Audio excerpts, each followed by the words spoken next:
గదిలోకి పనికిరాని అమ్మ వంటగదిలో చాకరీ చేయడానికి కావాలా?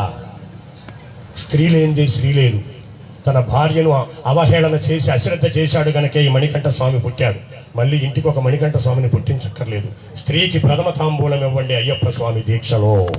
అమ్మ అయితే దీపం పెట్టాలి, చెల్లైతే నీకు హారతి ఇవ్వాలి, భార్య అయితే నీకు సేవ చేసి తరించాలి.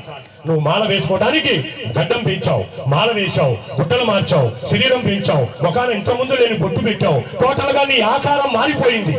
కానీ తెల్లవారుజామున మాల వేసుకుంటాను మాత అని నువ్వు చెప్పిన వెంటనే తను ఆ మాటతోనే రోజు కట్టుకునే వాయిల చీర, రోజు ఉతికి వేసుకునే జాకెట్టు, మెడలో మాల లేదు, బట్టలు మార్చలేదు, తన శరీరంలో ఉన్న బుద్ధిని మాత్రమే మార్చి బ్రహ్మచర్య దీక్షలోకి నీకన్నా గడియ ముందే వచ్చేస్తుంది నీ ఇల్లాలు, నీ తల్లి, నీ భార్య, నీ అక్క, నీ చెల్లి.